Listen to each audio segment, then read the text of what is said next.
Hi, everybody, and welcome back to my channel. My name is Linda Salter, a massage therapist of about 20 years who recently filed a USA Canada patent for this great product called Butthotics.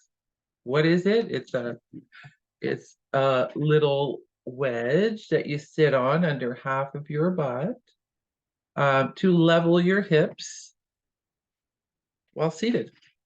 And why would you want to do that? Well, a lot of people are sitting now and it helps with pain. So if you have low back pain, upper back pain, neck pain, and headaches, it can help you with that. So a lot of you are sitting, whether you're driving or you work at a desk or you're a student, a lot of people are using this and it's helping them. So today, my next video is about the structures. We're going to go back to the basics. So now, I talk in other videos about how it can help with pain, but there's a lot of other new info out there that nobody is talking about. Because what do your nerves do? They cause pain, right? What else do they do? Or what don't they do? They make everything function in your body, right? You have your brain, and it communicates to your body and all your organs and then sends info back, makes things work, all that. But what if the damage that you're doing and getting pain from is also damaging the signals to your organs, because that's what happens. All these nerves piggyback on each other and they help with the functioning of your body systems. Okay, and again, this is new info. The top neurosurgeons of the world are talking about this, but nobody else is. The only reason I am is because of Butthotics and the research I've been doing for the last 2.5 years with hundreds of people. So, okay, enough of that. Let's get started on. So we're going to learn about the basic structures. We're going to go back to the basics, the structures of the nervous system. And I'm going to show you what I talk about in the other videos, okay? So here we go. We'll try to make this quick today. So, yes, the structures of the nervous system, going back to the basics. Let's look at the nervous system as the structures that they are. And what I'm going to show you is not that complicated. Anybody can learn this. Again, nobody's talking about it, but we should, because these top neurosurgeons are saying once you fix your spine, funny how all these other things go away. So they're associated. Your health problems could be associated to the damaged nerves that are causing you pain. So anyone can learn about this. I'm going to show you the structures of the nervous system. And I assure you, you've never looked at it this way. We were all taught. We were never taught this way. I've learned all of this from the top most published neurosurgeons in North America. Thousands of hours of research, I'm telling you. Okay, so let's look at the basic structures. We have, right? We all know we have a brain and a spinal cord. Central nervous system includes the brain, spinal cord. There's something else too, the brain stem. We overlook that so much. So we're going to emphasize that a bit more today. So brain, brain stem, spinal cord, right? That's your central nervous system. Peripheral nervous system is your cranial nerves, which most of them come off the brain stem. And your spinal nerves would come off the sides. And there's a lot more than that, but that's just the picture I thought. Okay, so you see that? And then it turns into two big cables down here too. Let's not forget the brain stem. So look at the brain stem here, okay? We have your brain and a brain stem. Yes, there's different parts to it, but just for the basics right now. And right here, that's your spinal cord. So right here is, so it's all one piece, your brain stem. Your brain turns into your brain stem, turns into your spinal cord. Now, remember, everything is connected to your brain. All of this is connected to your brain, right? That is connected to that, and goes all the way up to your brain. Okay? The brain turns into the brain stem, then turns into the spinal cord at the level of your foramen magnum. That's the big hole at the back of your skull there. Then all the peripheral nerves come off the brain stem and the spinal cord. All right. When we think of the brain, we always have to remember, oh, that's Miss Olive in the back there. That's my lovely kitty cat. She likes to sit in the window. Okay, when we think of the brain, we always have to remember all the structures of the central nervous system, brain, brainstem, and spinal cord. The brain turns into a thick, short cable which is made up of billions of tracts. That's your brainstem. And then it goes through a large hole at the back of your skull and then turns into elastic cable that goes down to your lower back. It's all one piece. So if I was to pull on your spinal cord, like somewhere in your mid back, I pulled down on it, you could actually literally pull your brainstem down through the foramen magnum. Okay? Now we have the peripheral nervous system, which is made up of 12 cranial nerves. 10 of them come off the brainstem and 31 pairs of nerves that come off the spinal cord. So here's the brain, a different view. See, now there's two nerves, cranial nerves that don't come off the brainstem, and that's the olfactory and the optic nerves. The rest of them, see, that's the brainstem here. You have the different parts of it. That's trigeminal nerve right here, which we're going to talk about in a second. So you see, just to look at the structures, okay? And these are some of the ways they come out of your head and go throughout your face. One of them, the vagus nerve, goes all the way through your body. So now all of these peripheral nerves split off and go all throughout the body from the tips of your fingers to the tips of your toes. They're all connected to your brain. You ever thought of it that way? So the nerve that's in your finger here, it's all connected somehow all the way back up to your brain. There's no gap in between, because if there was, there'd be no signal, right? If you cut a nerve somewhere, you're not going to get the signal to that area. So if I cut your foot open and grab a nerve and pull on it, you may feel it all the way to the top, and it can translate. I'm going to post a couple of videos in the description of this video with timestamps to show you where to look there, because they're a bit long, and you'll just to reiterate what I'm talking about. So here we go, brainstem, you can't see it here. You got the cervical, you got the thoracic, lumbar, sacral, coccyx, but you see all these nerves here, eh? Okay. Now, here are some important facts about these structures. You've probably never heard about this. I got this from Dr. Ross Hauser at Caring Medical. I'll be posting the video to this. Now, this is all research stuff, so you can, it's descriptions at the bottom of the research where it came from. So think about this. Flexion at the neck stretches the spinal cord up to 24%. So if you're doing this, and the medulla by 14%. Have you ever thought of that? So, and like if you do a nice stretch, you know, you're doing yoga or just regular stretching, that's a good thing. Hold the stretch for 30 seconds kind of thing, that's okay. But when you're in a prolonged stretch like this all day, sitting at a computer, that's not a good thing. Flexion, extension of neck causes cervical spinal cord to deform about 28 centimeters and brainstem to change in length about 1.4 centimeters. That's a lot. You never thought about that. In neck extension, medulla circumference increases up to 4 millimeters. So I want you to think this is pulling your brain down or your brainstem down. This is giving it slack, because remember the spinal cord is at the back, okay? Neck flexion can cause brainstem to contact foramen magnum. So again, doing this will pull down your brainstem, and it doesn't belong in that hole because the brainstem is thicker than the hole. So when it goes in here too far, it'll actually squeeze on the structures of the brainstem, could be, and it will actually stretch the nerve tissue, which is not good. Spinal cord tension with neck flexion.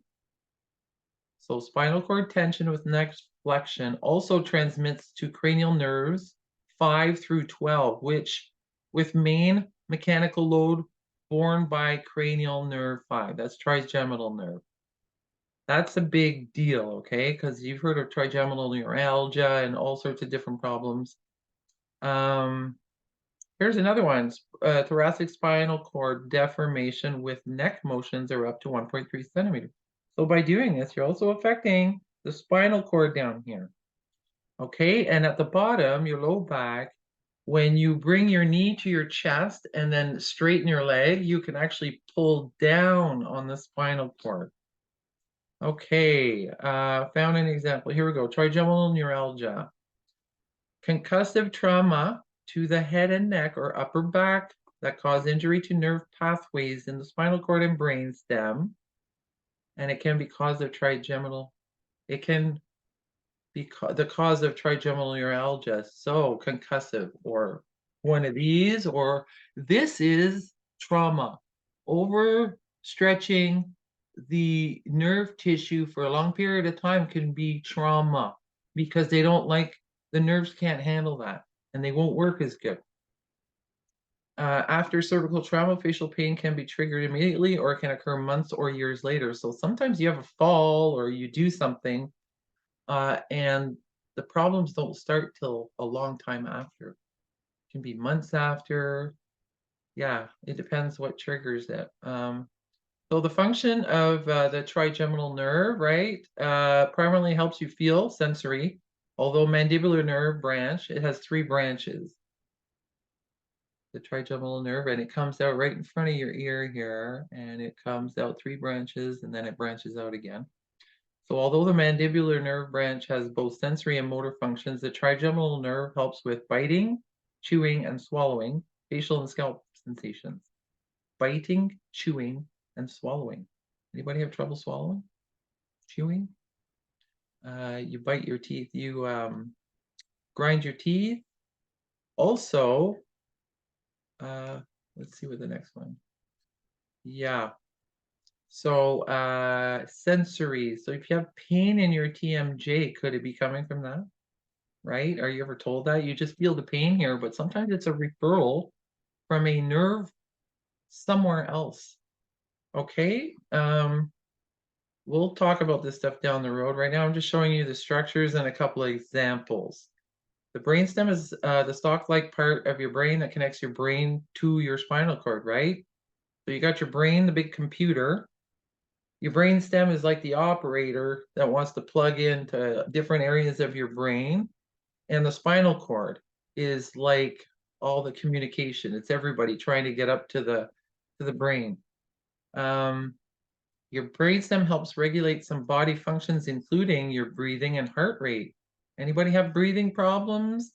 I have a really good one for this. When people tell me that they work all day and they're fine, but they go up 2 or 3 steps and they're weirdly out of breath. That ever happened to you? If it has, let me know in the comments, because this is a big one to show you about the structures. So what do I tell them? You're probably looking down because when you go up the stairs, remember your hips are doing this and you're pulling, right? It's affecting you all the way to your neck. So I tell them, instead of looking down, look straight ahead or up, and their symptom of weirdly out of breath goes away, right? Because this is pulling, this is giving your brain stem and spinal cord slack. This is pulling it, this is giving it slack. So the brainstem also controls your balance, coordination, and reflexes. It does a hell of a lot more than that. What are the symptoms of brainstem problems? These are just some. There's a lot more than that. In general, signs, symptoms of brainstem injury or condition can include balance problems, dizziness, inability to gag or cough. That would have to do with the vagus nerve. Insomnia, so sleep patterns, nausea, vomiting, slurred speech, stroke-like symptoms, sudden difficulty swallowing, drinking, or eating. There's a hell of a lot more than that. It can affect, can make your cold hands and feet. It can affect your guts. It can affect everything. You could have headaches because of it. So many different things. So here is a problem with your brainstem. It's an actual diagnosis of Chiari. Now they call it Chiari malformation. I like to call it, it's another name, tonsillar ectopia, or crowding of the foramen magnum, which means Basically, this Chiari means you have not enough space back here, so it's pushing down on your brain and pushing it down through the hole. But not everybody has that. You notice some people have a flat back of the head. That could be the problem. There's not enough space there for the cerebellum, that cauliflower-like part of your brain. Or you could be pulling it because of something going on down lower in your structure. That would be tonsillar ectopia. So that's when your brainstem goes down past the foramen magnum and stuffs it. And then you start turning and banging your head around, and then all these crazy things start to happen. So Chiari malformation, structural defects where the lower part of your brain presses on through an opening in the base of your skull and cerebellum into the spinal canal, because the cerebellum is the part of the brain that controls balance, but it's got two little tonsils at the back of it here. I'll show you a little plastic thing. So that's your cerebellum at the back of your brain, but it's got two little tonsils back here that they will also descend because it's all one piece.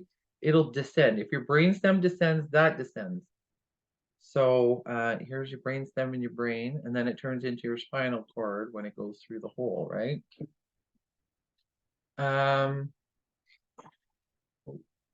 Okay, what are Chiari malformations? Headache, especially after sudden, symptoms. Neck pain, hearing or balance. Chiari often is pain in the back of the neck. Hearing balance problems, muscle weakness or numbness, dizziness, difficulty swallowing or speaking, vomiting, ringing or buzzing in the ears. There are a lot of other symptoms. A lot. If you research Chiari, you'll see. And there's a lot of people that suffer Chiari that have a lot of different, and everybody's different. You can't just label symptoms to match everybody because it depends what part of the brainstem is being affected. So everybody is different. And think of your brainstem, right? If you break your neck at C4 or C5 or higher up, you're dead, right? You can't live without living on machines. So anything below your brainstem can be affected.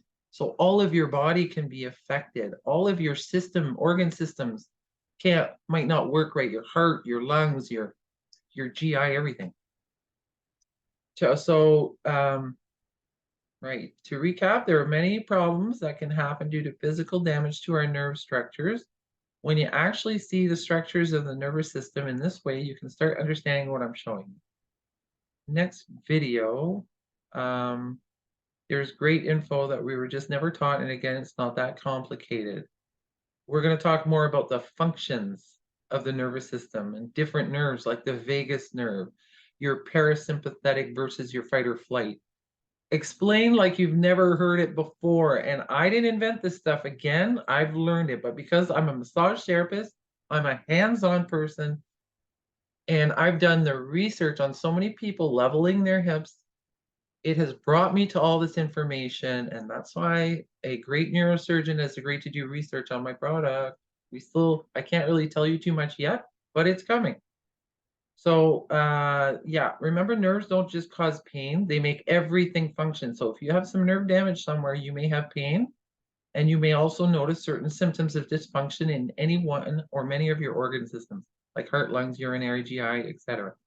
There's a lot of times people who come in and they say they have chronic neck pain, but their pain is worse lately. And I say, well, do you notice that your acid reflux is worse? That your headaches are worse? You notice that your guts are worse? You notice that your heart palpitations are worse? Because often people you don't think of it that way, but when I ask you, you go, oh yeah, they're all connected. Okay, yeah, so thanks for watching. So yeah, it's very simple. Think of the brain is a balloon on a cable. They're all connected. There are billions of tracks in that cable, and then they spread out throughout your whole body and do all sorts of different things. This is where the new science is going, or it should go. We don't hear about it because, sorry, there's no pills involved here. Fix your neck or your spine. That's why posture is important. You were never taught that, neither was I. I've learned it over the last couple of years. And that's why I'm sharing all this with you. So remember, take care of your posture. Okay. And go to butthotix.com. you want to buy and support us. It's a great product, and so many people out there are enjoying it. We're just getting the word out. Okay. Thank you very much.